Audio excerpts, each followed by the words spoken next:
오늘의 말씀은 요한복음 5장 30절부터 38절 말씀입니다.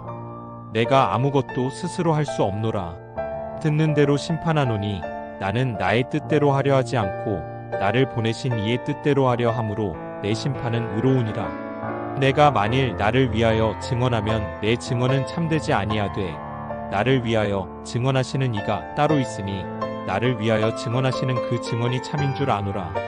너희가 요한에게 사람을 보내매 요한이 진리에 대하여 증언하였느니라. 그러나 나는 사람에게서 증언을 취하지 아니하노라. 다만 이 말을 하는 것은 너희로 구원을 받게 하려 함이니라. 요한은 켜서 비추이는 등불이라. 너희가 한때 그 빛에 즐거이 있기를 원하였거니와 내게는 요한의 증거보다 더 큰 증거가 있으니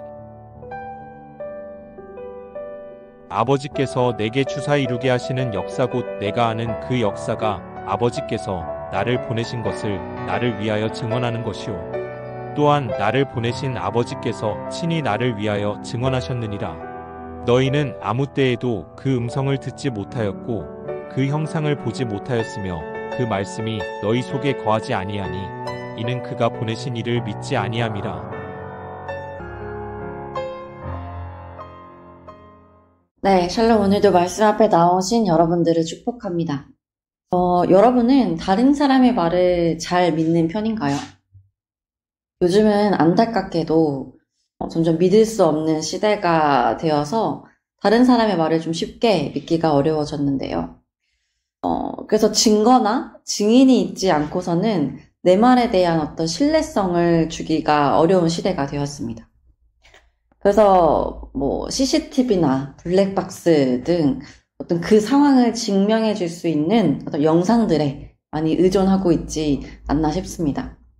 이런 증거들 혹은 그 상황을 증명해 줄 증인이 있어야만 또 서로 억울하지 않은 상황을 만들 수 있는 시대가 되었기 때문입니다.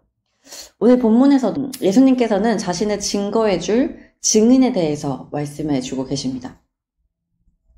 예수님께서 이런 증거, 증인에 대해서 말씀하고 있다는 것은 예수님을 믿지 않는 자들이 있기 때문입니다.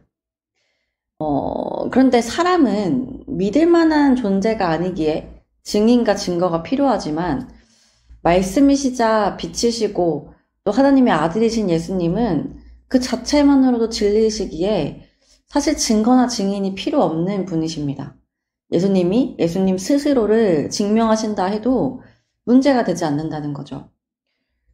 그러나 예수님께서는 예수님을 믿지 않는 자들에게 스스로를 증언하시는 것에 대해서 참되지 않다라고 말씀하시면서 예수님을 정말로 증언하시는 분이 누구이신지에 대해서 오늘 본문에서 말씀하고 계십니다.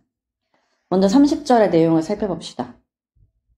오늘의 본문은 지난 내용과 계속해서 이어져 있는데요. 안식일에 병자를 고친 예수님을 죽이고자 하는 유대인들에게 말씀하시는 장면입니다. 유대인들은 예수님의 사역을 이해하지 못했습니다. 무엇보다 왜 자신을 하나님의 아들이라고 스스로 칭하며 이 신성을 모독하는지에 대해서 분노를 느끼고 있었습니다.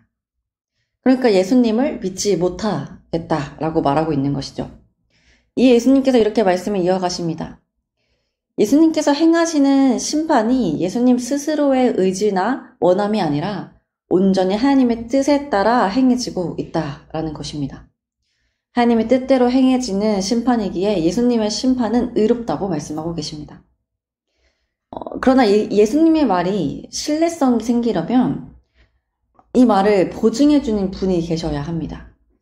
사실 그럴 필요가 없음에도 지금의 시대와 같이 우리가 살고 있는 시대와 같이 예수님의 이 시대에도 예수님을 믿지 못하는 자들이 있기 때문에 반드시 뭔가 보증해주는 사람이 있어야 된다라고 말씀하고 계신 것입니다.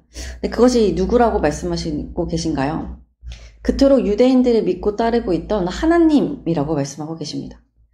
예수님께서는 바로 이 하나님께서 진실로 예수님이 하나님의 아들이시자 하나님의 뜻을 전하고 모든 행위가 하나님의 뜻으로부터 온 것임을 증언해 주고 있다고 말씀하고 계십니다. 33절에서 보면 요한의 증언에 대해서도 말씀을 하고 계신데요. 세례 요한도 예수님의 오심을 예언하고 또 예수님이 하나님의 아들이심을 증언하는 역할을 하였습니다. 그러나 예수님께서는 사람에게서 증언을 취하지 않겠다라고 말씀하고 계세요. 무슨 뜻일까요? 세례 요한이 예수님을 증거한 것은 예수님을 위함이라기보다는 세례 요한의 말을 들은 무리들을 위한, 그 무리들의 구원을 위함이었기 때문입니다. 그 35절, 요한을 켜서 비추이는 등불이라고 말씀합니다. 한때 사람들은 세례 요한이 외치는 복음을 듣고 그 가르침에 관심을 가지고 기쁨을 느꼈습니다. 그러나 결국 그 빛을 가리키는 예수님을 보지 못하고 그 영원한 빛을 깨닫지 못하고 떠난 사람들이 많았습니다. 요한의 외침을 통해 진정한 하나님의 아들로서의 예수님을 만나지 못했기 때문입니다. 그래서 36절 예수님은 사람들의 초점을 요한이 아니라 예수님과 하나님께로 다시 옮기십니다. 요한의 증거보다 더 큰 증거가 있다는 것입니다. 사람들이 부정하지 못할, 이제는 외면치 못할 그 증거가 있다. 그리고 다시 한번 그 증거가 하나님께로부터 옴을 이야기하십니다. 36절에 보니 예수님께서 행하시는 기적과 가르침, 예수님의 모든 삶은 아버지로부터 온 것이고 그 역사의 결과들이 모두 하나님께서 예수님을 증언하고 있다고 말씀하십니다.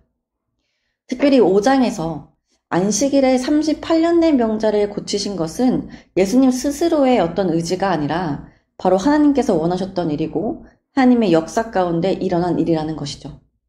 이렇듯 안식일의 주인으로 병든 자를 고치시고 그들의 죄를 사하여 주시는 이 모든 것들이 37절 하나님께서 친히 예수님을 증언하시는 일들이었다라고 말씀하십니다. 그리고 하나님을 신실하게 믿고 있던 유대인들에게 이러한 일침을 가하십니다. 너희는 하나님을 신실하게 믿노라 말하지만 너희는 하나님의 음성을 듣지도 그 형상을 보지도 못하였다. 그 이유가 무엇입니까? 그 말씀, 하나님의 말씀이 그 마음에 거하고 있지 않기 때문이라고 말씀하고 계십니다. 여러분, 유대인들은 누구보다 하나님의 말씀이 열심이었던 사람들이었습니다. 지금 예수님에 대해서도 이들이 분노를 느끼고 죽일 만큼의 마음을 먹은 것은 모두 하나님에 대한 신앙심 때문입니다. 그래서 이들은 유일신 사상, 이스라엘의 하나님은 한 분이시다라는 믿음이 자리하고 있었던 거죠. 그런데 그 한 분이신 하나님에게 아들이 있다? 그것도 모자라 그 아들이 곧 하나님이시다라고 말하니 얼마나 혼란하고 화가 났겠습니까? 또한 자신들이 지켜오던 안식일에는 일하지 말라는 그 계명을 어기고 병자를 고치신 예수님은 율법을 무시하는 자로 느껴졌을 것입니다. 그러나 이들은 예수님의 말씀처럼 하나님의 말씀이 무엇인지 알지 못하고 그 뜻이 그 마음에 없던 자들이었습니다. 이들이 그토록 하나님을 열심히 섬기는 그 열심을 들여다보면 하나님의 뜻보다는 자신들의 뜻이 가득하고 그래야 자신들이 믿고 싶은 대로 하나님의 뜻을 왜곡하며 하나님의 말씀이 아닌 자신들의 신념을 믿고 있음을 알 수 있습니다. 즉 하나님을 믿고 있는 나 자신을 믿고 있었다라는 거죠. 그렇게 하나님의 뜻대로 오신 예수님을 만나도 그분이 하나님이심을 알 수가 없었던 것입니다. 여러분, 우리도 하나님의 말씀을 듣기는 듣고 알기는 알아도 그 속에 내 뜻이 가득하다면 하나님의 뜻을 온전히 깨달을 수 없습니다. 마치 뿌옇게 보이는 CCTV처럼 한쪽이 가려진 블랙박스처럼 하나님의 뜻이 제대로 보이지 않는다는 것입니다. 그러니 우리가 보지 못하는 곳에서 갑자기 무엇인가가 나온다면 우리는 당연히 그것을 의심할 수밖에 없고 경계할 수밖에 없겠죠. 그러나 그 무언가가 어디서부터 언제 어떠한 목적을 갖고 왔는지 깨끗하고 뚜렷한 증거들로 본다면 우리는 그 사실을 아무런 분노 없이 의심 없이 믿을 것입니다. 우리가 하나님의 뜻을 따라 산다는 것은 바로 이런 것입니다. 하나님의 말씀으로 우리의 뜻을 버리고 보이지 않던 상황들에 대한 의심의 안개를 걷어내고 오직 하나님의 말씀으로부터 증거되는 것들을 온전히 믿는 것입니다. 예수 그리스도를 믿는 것이죠. 그래서 오늘 38절 유대인들은 하나님이 보내신 이를 믿지 않았지만 우리는 예수님을 하나님의 아들이시라 증거하시고 증언하시는 하나님의 말씀에 따라 예수님이 지금까지 행해오셨고 행하실 일들이 하나님의 아들로 행하시는 것임을 믿어야 합니다. 왜곡되지 않은 깨끗한 눈과 마음으로 예수님의 행하시는 일들을 바라보십시오. 그리고 그분이 믿어지지 않을 때, 그분의 행하심에 의심이 들 때, 그 뜻이 이해되지 않을 때 성령 하나님께 기도하십시오.